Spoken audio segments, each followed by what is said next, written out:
second to start. I'm a little bit rusty because it's like literally been 6 months since I've done this. Um, but Uh, welcome everyone. Ooh, actually, before I start, I always see like this is like me trying to remember what to do because it's been so long. I'm gonna mute everyone. Okay, awesome. Okay. So, welcome everyone. It's literally been 6 months since I've seen you guys, since we've done our last live stream. I've missed you guys so much. I love seeing the familiar faces out there. Um, it's funny because I was only supposed to take a break for a month and then turn to 2 and then 3 months. And as some of you know, my mother went into hospice and passed away this summer.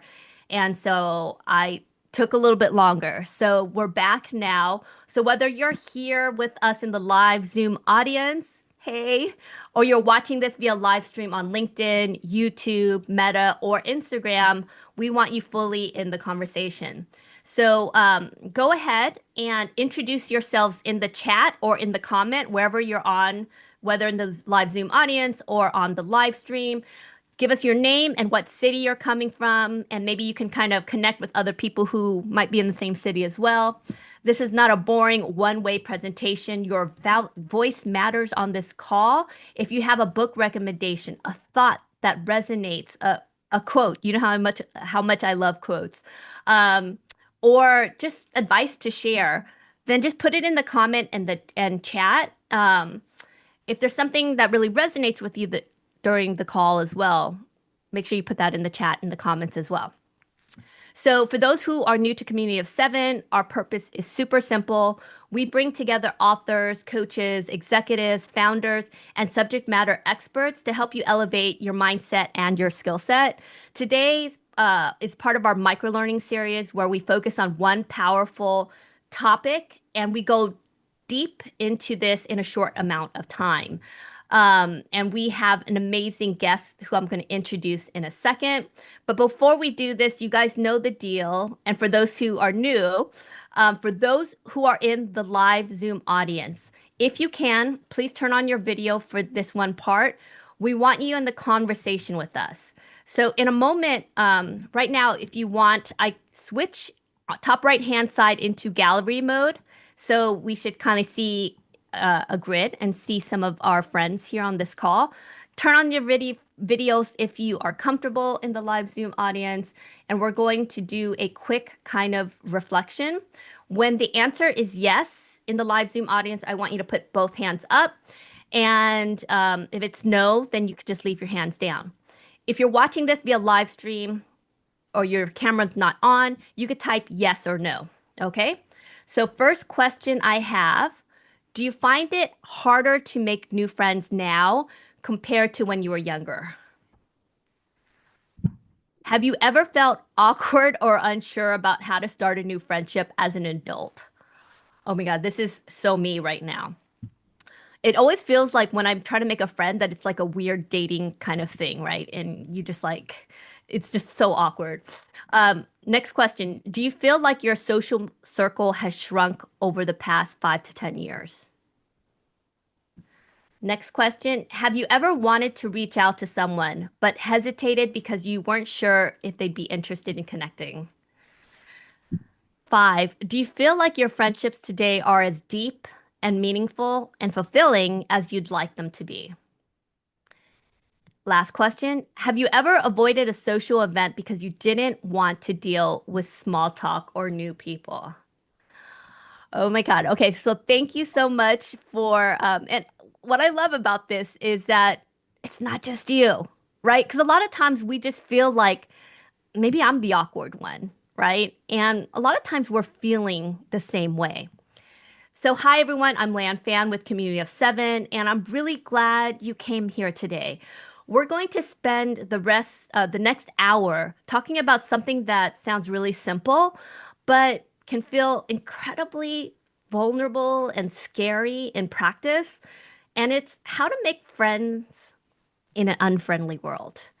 Before I introduce Barnett, I want to start with a confession. Some of you may have read my LinkedIn post on this same topic where I admitted that For someone who values and talks about friendship, I kind of suck at it, to really be honest, right? I've not always been a great friend. I'm the friend you can call at 12 a.m. when your life's falling apart or when you need to get bailed out, right? But I'm not always a friend who remembers to text back for months, wish you a happy birthday. And sometimes I don't talk to people for years. I was mentioning Katab earlier today, who before everyone joined, and it's like there's times when me and Tab haven't talked for like 2, 3 years.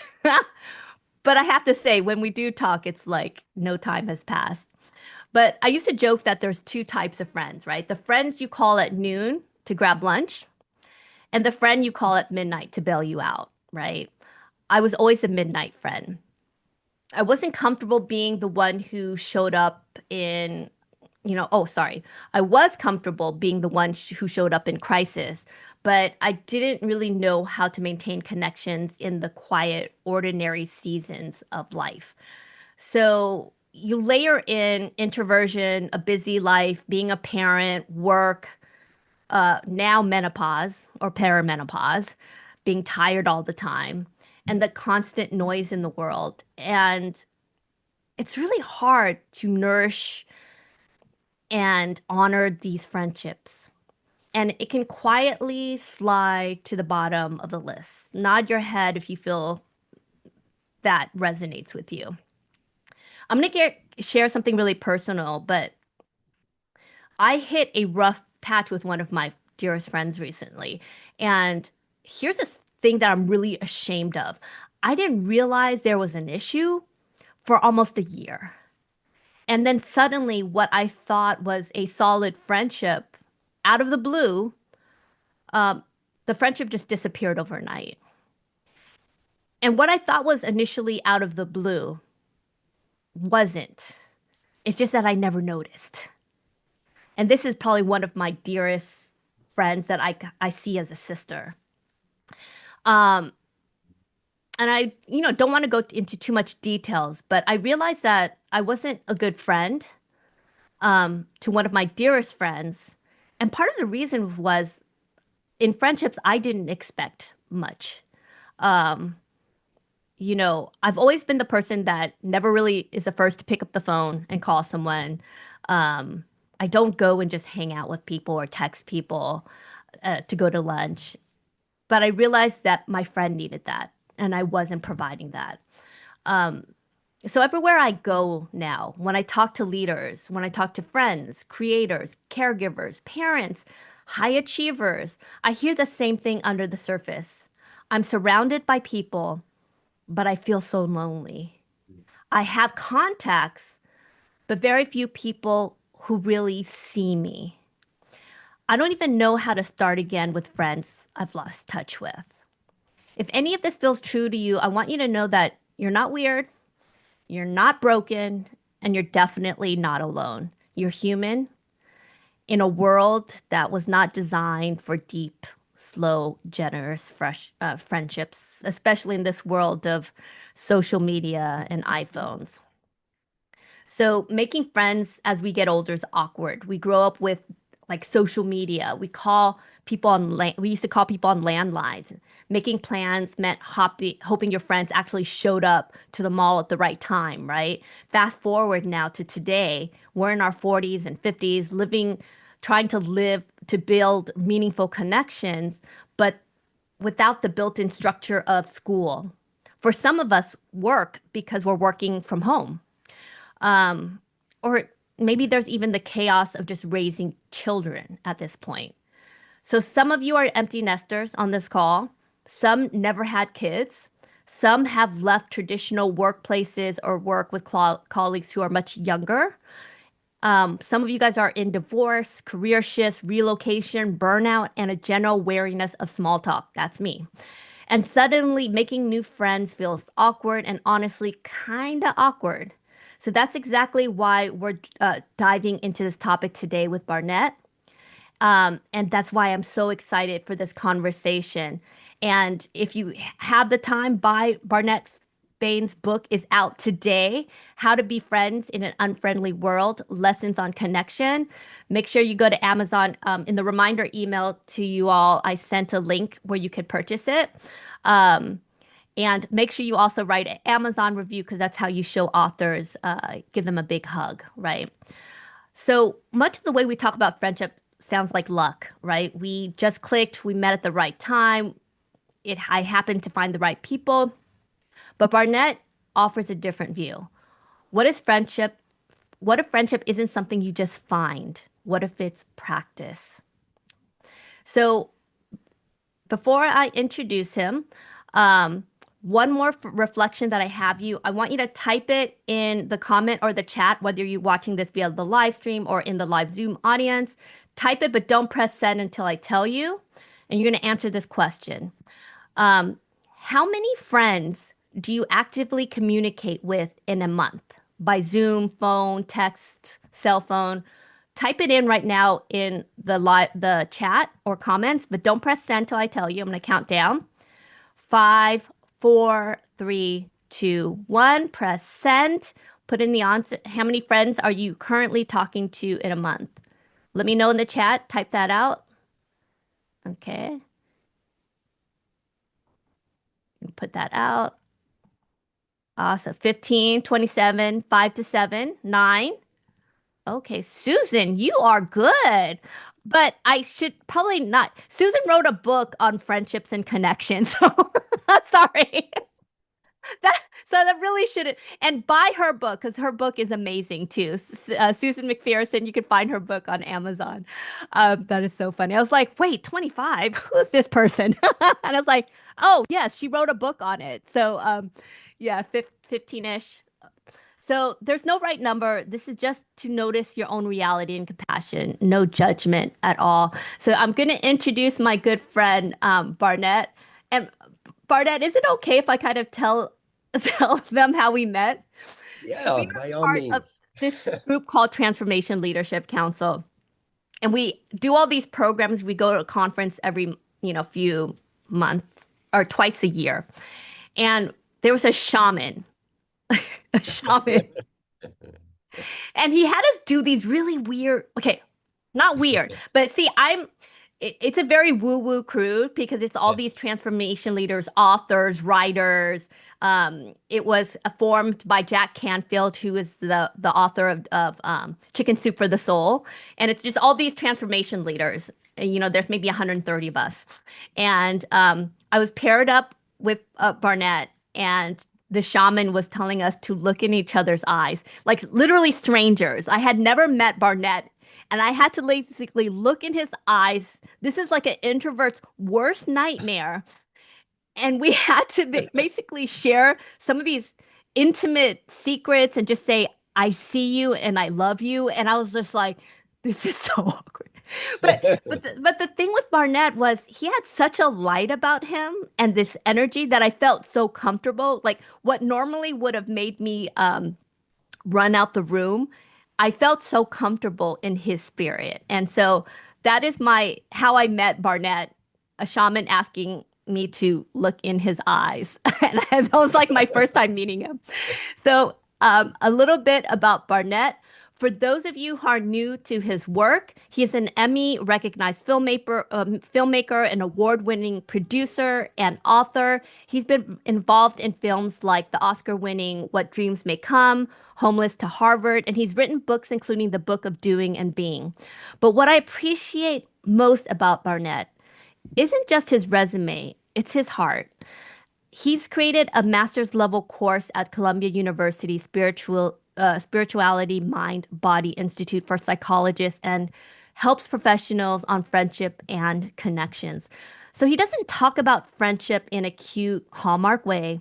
He explores it in all of its complexity, the tenderness, the awkwardness, the courage it takes to keep your heart open in a world that often rewards us for numbing out or tuning away.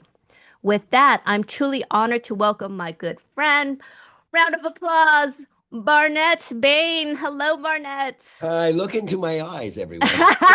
I'm looking into your eyes right now. You have beautiful eyes.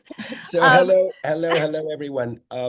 Since we're all friends now, you'll forgive my scratchy throat. I woke up with a cold. No, I think it sounds very sexy. It's kind of very Demi Moore-ish, Good, kind of. good. Right. Well, now really look into my eyes. Exactly, exactly. So, your book is out today. I'm so excited. We mentioned you're an Oscar, Emmy Award winning director. What made you decide to write? I mean, I know this is your second book, but what made you decide to write this book on friendship? Why now? What made you wake up and say, I'm gonna write a book on friendship? Well, I had this conceit that friendship comes naturally and it's supposed to be this or it's supposed to be that. I never actually gave it any thought.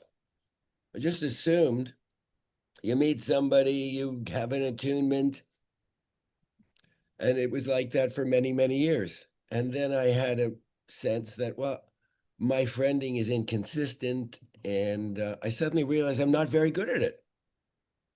It's not like I had it all figured out. I realized I'm not very good at it. Now, it took me a while to let that in. And what happened was an experience I had with my daughter, who went away to college, first time away from home. And she came back for a visit and we went out for dinner. And she started excitedly unpacking her whole new life for me, what she was doing, who she was with. And I started to hit her with all of these questions. And I would love to say that they were questions coming from a open and curious place, but the truth is they were judgmental and I was assessing her and I had fixed ideas about what were the courses she was taking, who was she hanging out with, what was she doing. And she pushed back and she said, whoa, whoa, whoa, whoa, what is going on here? This is not how you showed up for me and with me for the first 16 years of my life. And I realized she was right. I realized I was coming at her with a lot of hostility and a lot of expectation and a lot of judgment and my own agendas.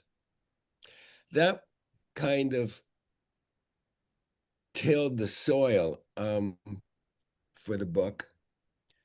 But the penny didn't really drop at that point that I had a friending problem. What happened, that happened a little while later. I was walking near at a park near my house and I came across this street performer. And this guy was magical. He had little mirrored stars and discs sewn into his outfit and he was he was performing with two sticks, long pieces of dowel, and they had a stretch of yarn between them. And he had a pan of soapy water.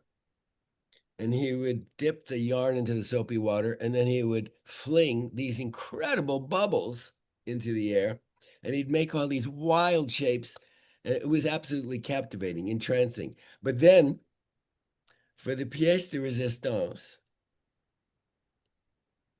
he fashions this enormous soap bubble, enormous, and he wraps it around himself and steps inside it, and he's fully encased in a shimmering soap bubble. For a moment, I marveled at it, and then I realized it was hitting me somewhere, and I couldn't figure out why. And then I suddenly realized this is what I do. I walk around in a bubble of my own thoughts and my own beliefs and my own choices and my own decisions and my own feelings, my own fixed ideas. I have an internal, excuse me while I tend to my cold. I have this internal narrator who only has two modes: narrating, this is going on, this is going on, and judging. I like this, I don't like this. This makes sense to me. This should be, this should be, this should be constant. So I suddenly understood that I'm operating in a bubble. And what had happened with my daughter, Sophie, is that as she went away and suddenly began to become more of herself, She no longer reflected, she no longer mirrored my own bubble. And so the bubble is very much like the Narcissus story. The Narcissus, the Greek mythological figure, who caught his own reflection in a pond and fell in love with himself, not knowing it was him. So I realized suddenly that I operate in a bubble, and relative to people that I encounter, people that I meet, if they align, if they mirror my bubble, then I can have a connection. If they really mirror my bubble, I call that, we're children from a separate, from brothers from a separate mother and all this kind of talk. If they don't mirror, if they have different values, if they come from a different worldview, if it's too different from me, I judge them or I push them away, or perhaps worst of all, I'll make them invisible. And so I suddenly realized to be a friend involves, I'm not going to call it work, but I'm going to call it an obligation. Mhm.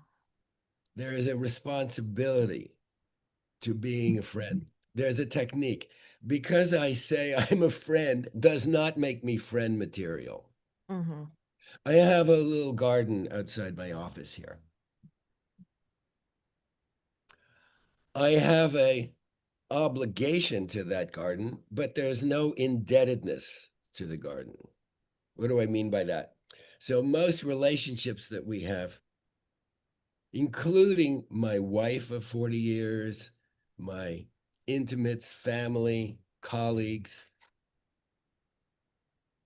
there are contracts. Some of them are above the water, and some of them are below the waterline. I will or I won't do this. And in a pure friendship, as in a garden, there is an obligation. If I don't go out and water that garden daily, the garden is going to perish. I'm not indebted to the garden is not indebted to me. Likewise, in a beautiful friendship, and this had never occurred to me that I had an obligation to tend the friendship or it would wither and fade away.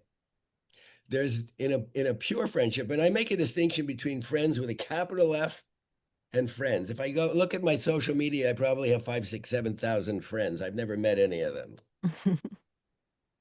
I probably have several hundred people with whom I am friendly and who matter to me. But I I could no more tend excuse me to a garden of 30, 40, 50 friends I think what than you I just, could than I could tend to a garden of 2 acres. yeah, In order for me to show up and to be responsible, I have to give my friendship attention. I have to prioritize it. I can't just fit it in. I have to plan around it. Now, this is all, I'm talking personally. I'm not making any prescriptions. I'm not laying yeah, anything. This is all my own sense of self. I realize that my friendships fade when they're left to convenience. And so I also realized that, like me, who constantly, I constantly have a bubbling fear of loss. It's constant fear of loss, fear of missing out. And I sense that everybody that I know is at least a little bit afraid people will disappear. And so it reinforces this insight I had that consistency matters more than intensity. And when I say, friending material, well, it involves making commitments to water that garden.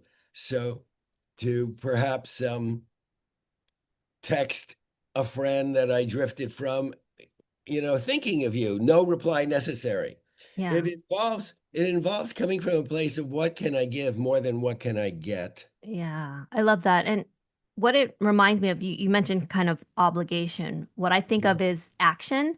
And I think of when you were just talking just now, it made me think of the book Seven Habits of Highly Yeah. Effective People by Stephen F. M.R. Covey. Yeah. There's a part where he's speaking at an event and this man comes up to him after the event and he asks Stephen, I need your advice. I'm falling out of love with my wife, and I'm not sure what to do. I think we're gonna have a divorce. And Stephen looked at him and just said, "Love her." And he was like, "No, you don't get it. We've fallen out of love." And Stephen looks at him and said, "Love her." So that interaction, what it meant was that we think friendship is a state. We're friends or we're in love. But what Stephen Covey was saying was that love is an action, just Yeah. as friendship is an action. Just as when I was talking earlier about one of my dearest friends, me not knowing that she felt like I was not reciprocating the friendship because I was in my bubble. I was going through grief with my mother. I was not, you know, I was depressed and sad for a long time. So I didn't know how to be a good friend at that moment, right? But then friendship takes nurturing. It's like a plant or a Yeah. flower. If you don't water, it slowly starts to die. And I think what you're saying is that whole notion of obligation is friendship is about action. It's about doing. And even when we are in our ego and our bubble and all this other and your judgment, it is still our duty if we want to be a good friend to act. Is Yeah. that It's the gym, yeah. it's the gym.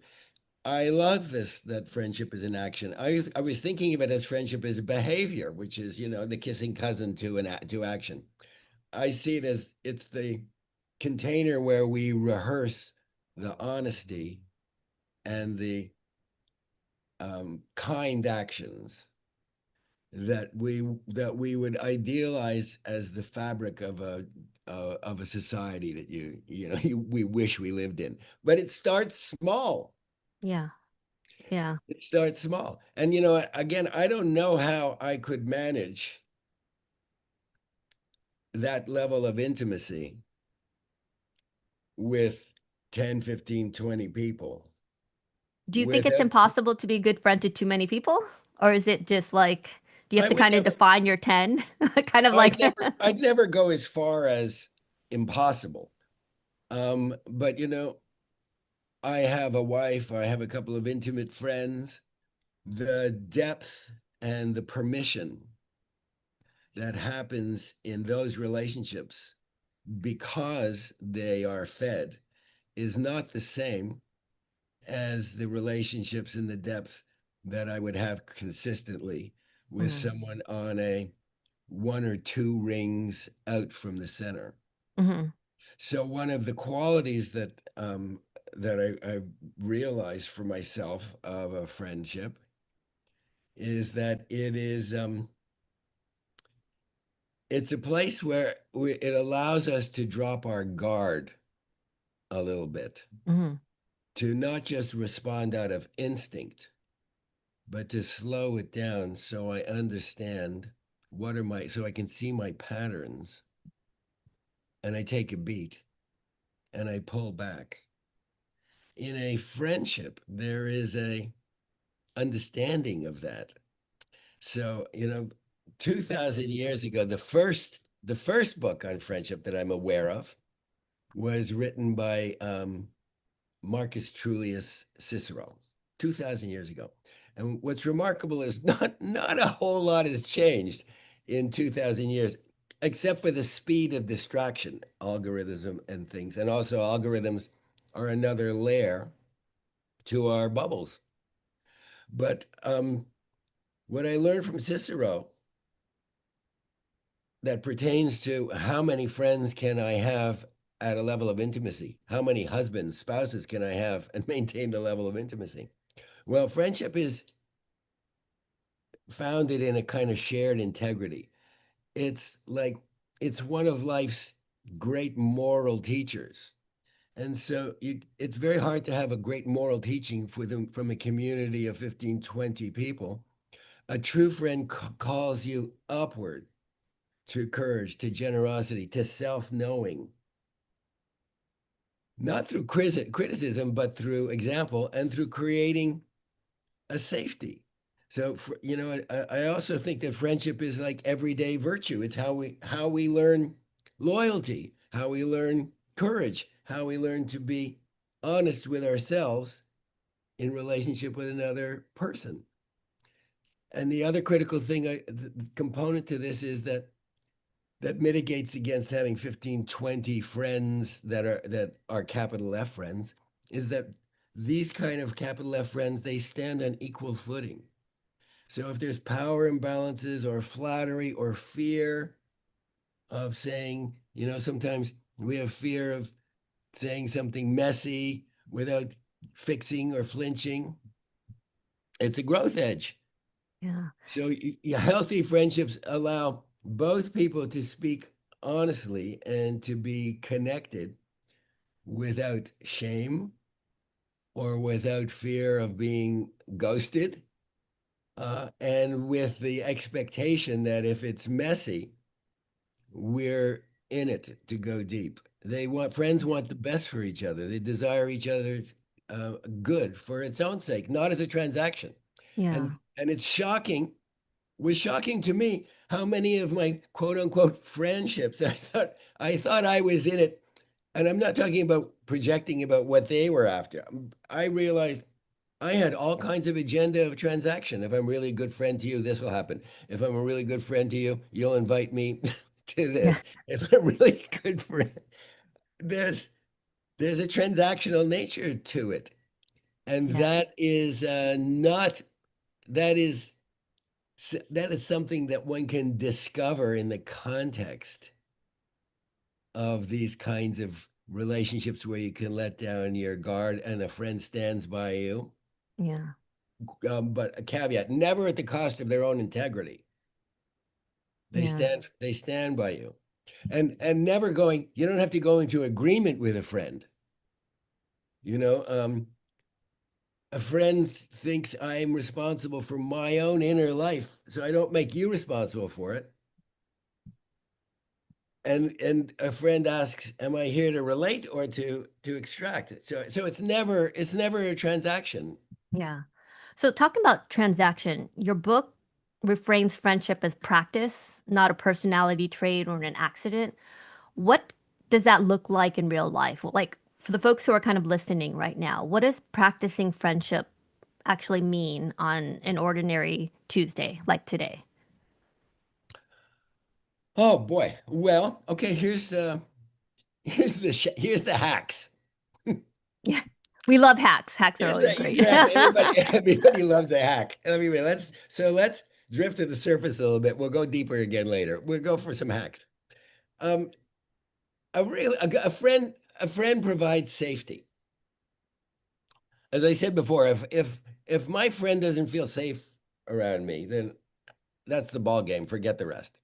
And safety doesn't mean bubble wrap. It means that I am not weaponizing their vulnerability. If they say something to me that is sketchy or that is misguided or that is a microaggression, I'm not going to weaponize that against them. I'm not going to let it slide, but I'm not going to weaponize it. So I'm going to create space for it, because saying yes and coming back with your own reflection doesn't mean you're going into agreement. It's an acknowledgement of where the other one is coming from. And so it becomes a learning situation for both of them, for both parties. So that's a big one. Another one is you do your best to reduce somebody's fear of humiliation and shame. And the Buddhists talk about a great deal about compassion, and I think that's a function of compassion. Compassion to me means an active, going back to Stephen Covey, it's an active caring for another born out of your empathy. because you've been through similar kind of experiences. I've been through hell. I made it out. I know where you are. It's that. So you reduce the fear of humiliation and shame in another. Nothing shuts a person down faster than embarrassment. And so when somebody risks honesty or vulnerability, you guard that moment. And if somebody says something, admits a mistake, you say, something like, "Yeah, I've done that too." Hmm. Um, Another hack, honor where they're coming from and where they're going. This whole honor thing, that's even in the Ten Commandments. I never understood it. I'm not clear that I still understand. I don't know that I still understand it. But where I am with it right now is that honor thy father and thy mother, for instance, doesn't mean I have to slavishly fall in line behind everything they value, do, and say. But it does mean that I'm willing to be changed by them. I'm willing to see where they are and if I agree and if I don't. Because everybody, whether it's parents or whether it's friends or anyone you meet, everyone's carrying an invisible backpack: family, culture, history, hopes, religion, education, algorithms, politics. I don't have to like what's in it, but I can respect the weight. And I can cut myself the slack to know that I may instinctively lash out at something, my bubble at work, put the clutch in long enough to know I'm reacting. This is about me. I'm responsible for my inner world, not him or her. So I take a piece. I don't have to agree with it. I just want to acknowledge that that person has is where they're coming from and and allow them to feel seen and heard. That is a seems to me a core tenet of being a friend. The other thing So, about being a friend is you're not trying to fix them. mm, You know, there's this tendency, and I'm going to cop to this is is a big one for me, and maybe a little more for men we're in in the general. self-help industry. I think that's like That's exactly right. It's like, you know, it's like, yeah, let me help you. Let me advise you on this, all uninvited. It's almost so I don't think I've ever remember saying, ever, do you want me to help? Do you want me to listen or help? Yeah. I don't think I have ever said that. So there's this tendency, and my wife, we've been married for over 40 years. For 40 years, I've heard this. Stop fixing me. I didn't ask you for a solution. I just want you to To listen. listen. Yeah. Just want you. So my biggest takeaway, I have many more hacks, but I'm going to I'm going to pause on it now. But my Yeah. biggest takeaway is that friending is about being the greatest gift you can give to a friend is your presence. They Yeah. don't want you to fix them. Often it's irritating, or it creates an imbalance, or it creates a hierarchy. Oh, I know, you're the smart one. I'm Yeah. always Or let them ask if they want the if they help. want, but Yeah. usually they don't want and they don't ask. Usually they want to purge, and in the purging, there is a catharsis. And Yeah. often in the purging, insights occur as the act of purging. The greatest gift you can give is your presence. That is the greatest gift you can give to somebody. Your Yeah. presence without them looking into your eyes and thinking, I'm being judged. He thinks he knows better. He's not even listening to me. I can see the wheels turning. He's just pausing to reload his next Yeah. thought. Yeah. So going back to the whole thing with conflict when you don't agree with a friend. So the book, the title of your book is How to Be a Friend, in an Unfriendly World. So especially today, I'm not going to go into politics, but I feel like our world has kind of been divided, right? You're either against me or you're for me, and you know, some of these issues are very, very personal. But I've never seen so much divisiveness in the US as I have today. Yeah. Um, how do you bridge that gap? I've given this so much thought, and again, it's always personal. So my own, where I am right now with it, and that could change in 20 minutes, but where I am right now with it is I see it as there's two pillars to this. One is the bubble thing, and the bubble thing is how we are conditioned. Um, when I had that insight about, wow, I live in a bubble of my thoughts and my beliefs and my conditioning. The second thing that happened is I had this thought that was, well, have I ever had an original thought?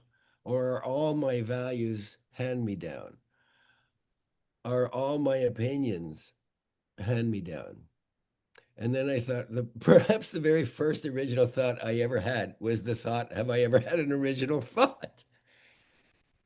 So that's one piece, is slowing down to recognize that I have very fixed ideas, automatic no's and yeses and approvals, competition. I have a menu of responses that I have been, to use the analogy, it's a boring analogy at this point, but it works, that I've been programmed with.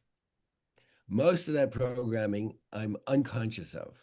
Some of it I'm aware of. Part of the miracle of friending is it allows, in the context of a friendship, for us to empty the reservoir and to see what in me is original and what is just pre-programmed.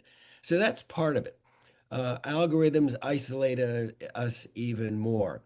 Media isolates us even more. Um,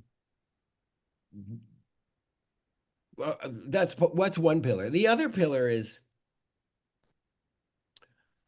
we don't have models. I've never seen what it looks like to have a friend. I've seen what it looks like to have a friend in high school.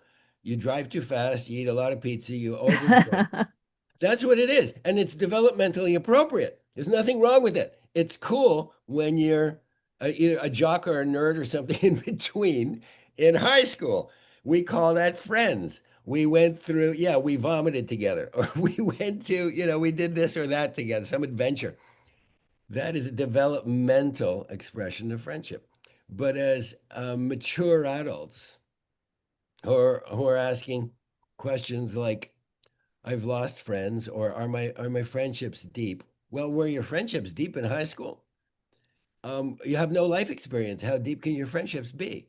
I mean, they could be deep if you're talking about, a band, but that is not the quality of exploration, of honesty, of self-awareness, of personal growth that we're talking about in capital F friends.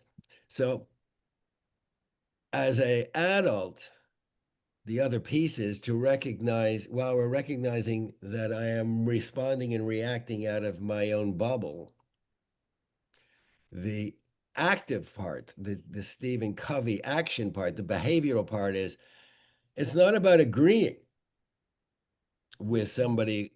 I have a very, very dear friend who Len, from Yeah. DOC, who is a very, very committed MAGA guy.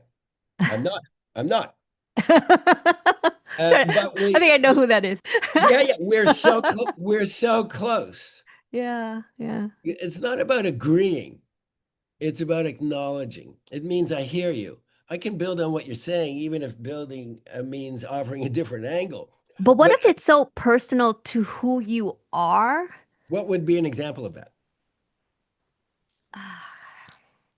Like let's say just politics, right? Sure. Like I'm gonna say something that's I have no skin in the game, but let's say Okay. abortion, right? Yeah. And Yeah. you feel fundamentally that's wrong, Yeah. and your friend says that's right. And it's something that's fundamental to who you are. Yeah. I know Can you those still people. be friends with that person? I have that relationship. Yes, I can, because that is not the sum total of who they are. And they help define me, and they help define my integrity. But And what if that, that is and who you are, like as I'm a woman, or so their beliefs in some ways impinges on you because does that Only make if it, sense? It's yeah. I mean, my look, womanhood. absolutely, and Sandy, who my wife, has, has this issue. There are probably exceptions to this. There are probably lines that one does not cross. Loyalty has its limits. A friend stands by you, but never at the cost of their own integrity. Hmm. But there's probably, for our mutual friend, there's more to this guy than that. And because of the nature of the relationship, because we are peers, I don't treat every disagreement as a zero sum contest. Nobody's ever felt attacked by a sincere, hey, tell me more. And it goes both ways. Yeah. So no one's trying to enroll me, and I'm not trying to enroll anyone else, but I'm also aware of the rest of the package, the depth, the leadership, the inspiration. And I know from 30 years of being a filmmaker that every story is a love story. Oh, You that's beautiful. you I could be love the that. most psychotic subhuman monster. Yeah. Every And, story is a love story. and at the bottom of it, your monstrous behavior, layer upon layer of being Saddam Hussein or Yeah. his boys, is I just want to belong at the bottom of it. Yeah. You peel it back. You have little boys that just want to be seen, that just want to Yeah. be heard, that just want to belong, that just want to feel they have some agency. Yeah. So, so somebody who is going to be a capital F friend to me, I don't need to have agreement with them, but I understand the fullness of their lives is one that supports me and wants the best for me. Yeah. And if that's missing, then loyalty has its limits. Yeah. So I want to open it up to questions from the live Zoom audience, but I want to first ask this one question. But if you guys have any questions, get ready. Um, but I want to address this one question. You've said in your book that you can't be more of a friend to others that you're not willing to be to yourself. So what does friending yourself look like in concrete terms? So it's not so much willing as it is able. I cannot be a better friend to you than I'm able to be to myself. So what happens is I'm with you and you say something that triggers me. Abortion triggers me. Most of us rush in to convince, fix, change, enroll, become violent because the discomfort of somebody else's position triggers my anxiety. You trigger my anxiety. So all my reaction, when I take a beat, it interrupts the pattern. It says, I'm here with you. I'm not trying to make this go away so I feel better. And that requires a certain self knowing.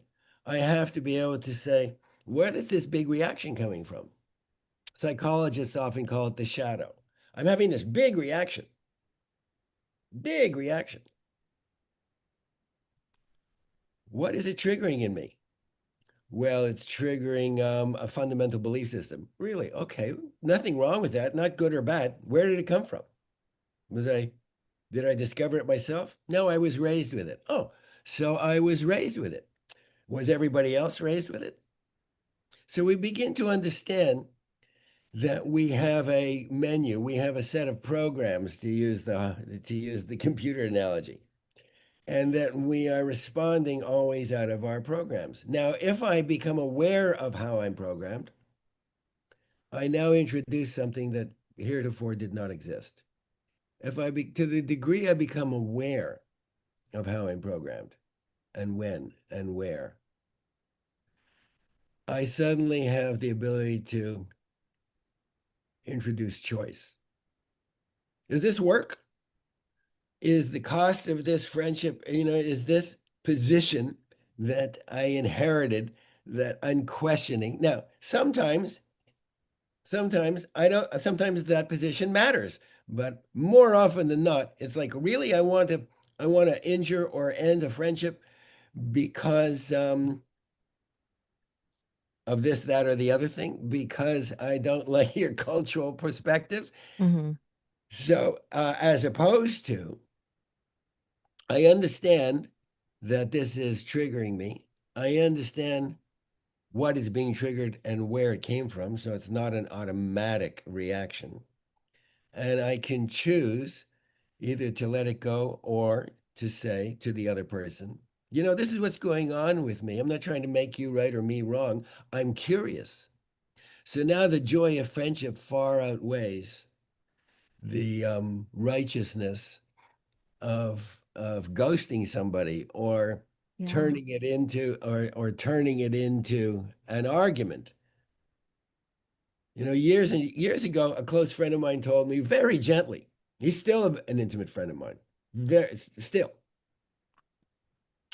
He told me very gently that I treated any disagreement, and I disagree with him on so much, except we have a mutual willingness to stay in the game.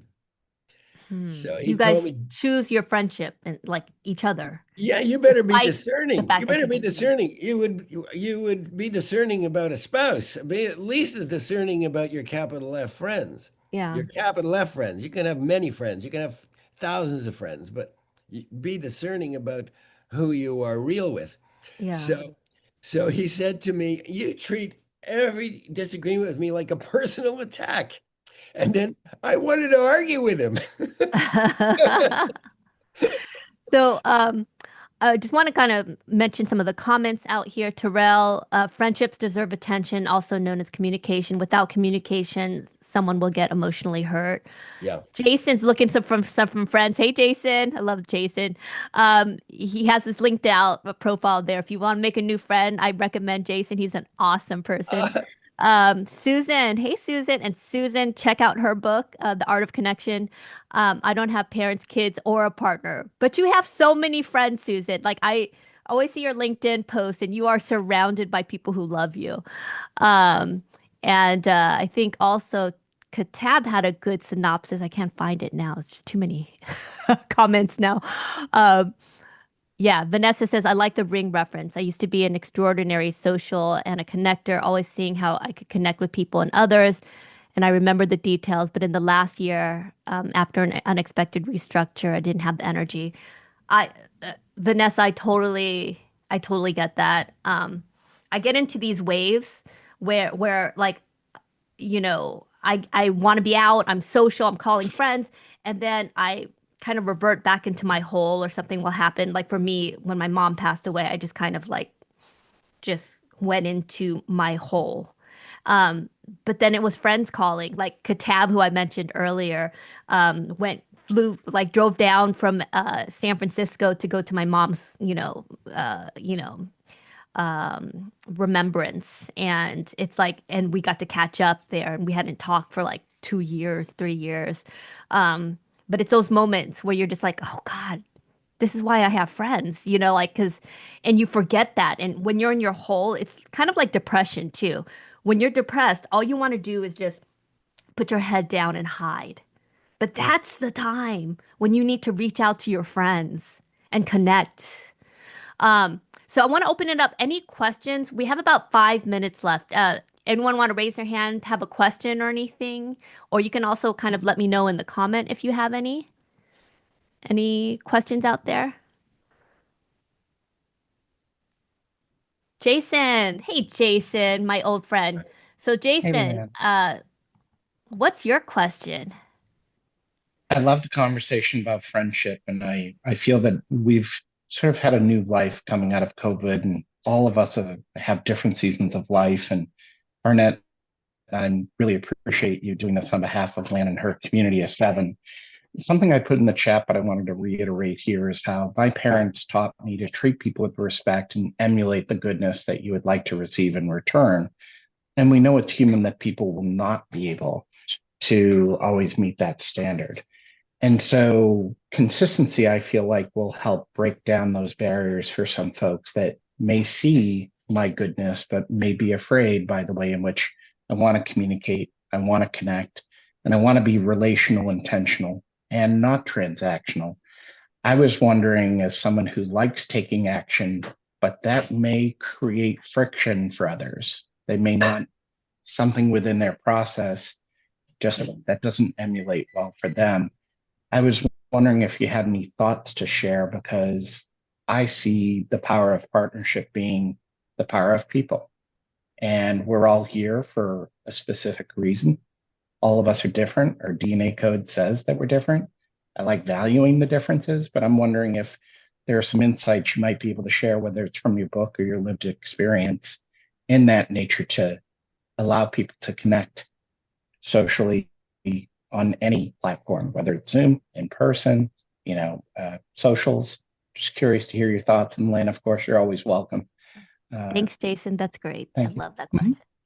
Thank you, Jason. I really appreciate that question. It's an incredible question.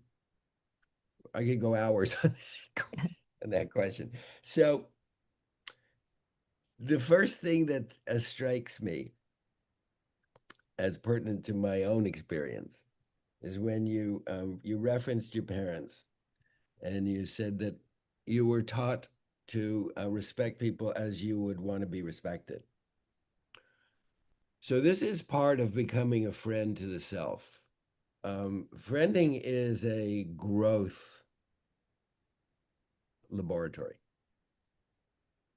Capital F. I'm not talking about spend just passing time. I'm not talking about hangout. I'm not talking about drinking partners. I'm talking about having an intimate, non-transactional, not a therapist, not a coach. I'm talking not that those are bad, but having someone with whom you can explore your unseen edges. So again, like you, I was taught you want to respect somebody the way you want to be respected, and the way what I was taught about respect was appropriate to the early years in which I was taught that. My understanding of respect as a 70-year-old teacher is very different than my understanding of treat others the way you'd like to be treated on the playground.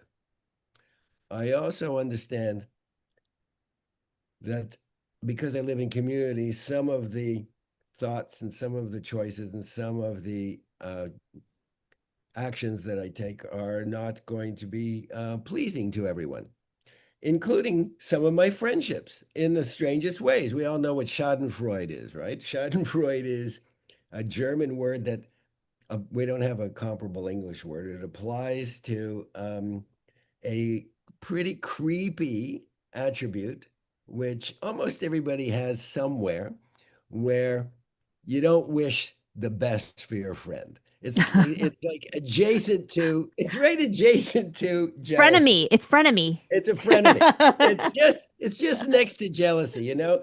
And I'm in a film business, and so I go see somebody's movie and a friend, and it's fantastic, and I'm jealous. And there's a part of me that goes, "Gee, well, maybe it won't be a hit." Why? Why is that there? Because we have a certain sense of our possibilities, again, that are hand me down and have been cultivated and trained and conditioned. And so, if I don't feel I have no ceiling to my potential, then one of the responses is to lower the ceiling for others. This is a natural developmental piece of business. It occurs to everyone, and it remains in place unless and until we become aware of it. And so when I respect this is only one example of there's a whole a menu the size of life itself of all of our attitudes and feelings and worldviews that unless they are overhauled and changed and re-examined constantly, my idea of I treat others the way I was taught to respect others is not helpful. I mean, I look at half the country who are really doing their best. They're able best to treat others the way they were taught, and I don't doubt the integrity of it. I don't doubt the sincerity of it, but I understand it is developmentally not necessarily current. So that's the first piece. The second piece is we tend to blame politics or technology, but the real sketchy part usually starts closer to home. Certainly for me, inside the little bubbles of fixed ideas and notions of what it means to respect that are 40 years old, 50 years old. Most of us, we don't even know what we're living in. So, and the opportunity in a friendship is in the context of that friendship, these old worldviews, they surface bubbles that distort things to fit our own program. They cause us not to see people as they are, but to see them as either fit or unfit for our own story. And for the most part, we're unaware of the nuances of that story. However, once you notice the bubble, you can't unsee it. And then growth happens. That is not something that happens in casual relationships because Yeah. you might have a moment of insight and then you dismiss it because there's no continuity there. It may happen in a marriage, which is the point of a marriage. It's built into the marriage vows. You know, I take you, you take me in sickness and health and richer and poor. It sounds like the post office to me. Hail, rain, sleet, or snow. I'm in it. Yeah. I'm I, in I it. I love that it's that pause in terms of a lot of times it's us evaluating or judging the other person and that understanding that bubble is Yeah. like the key. So I think we're out of time right now. It's Oh, 1:03. Um so Barnett, tell us where can we buy your book? Anywhere books are sold anywhere and books are sold. Anywhere books are sold. But if you go onto my website, my landing page, what is the I have URL? barnetbain.com. Okay, One barnettbain.com. T, B A Yes. R N E T B A I N.com. I have a free gift for everybody. I call it the Friendship Field Guide. Why a field guide? Because no one taught us how to do it. We just like No. fall into it. So it's a little guide that is like, to keep in your back pocket or on your phone, like a little roadside assistant for when your friendships stall or sputter. And it has some hacks, and it's just a gift. It's just a handy thing. I keep it in my pocket because I'm like one of these guys that says, "Take my advice. I'm not using it, and I need to choose." I love that. So make sure you buy his Barnett's book today. Make sure you leave a review as well. For those in the live Zoom audience, thank you so much for coming. I've missed seeing your beautiful faces. If you can, unmute yourself and turn on your videos if you can, because this is the last part where we give a big, big round of applause to Barnett. Woohoo, Barnett! Thank Thank you, you so thank you. much for coming. Thank you everyone for joining this call. And we will probably have, I don't know if we might skip December just because it's the holidays. And yes, I'm slacking, but we are going to have one in January and we're going to have some more speakers coming up along the way. Thank you, everyone. So glad to see you guys. And thank you so much, Barnett.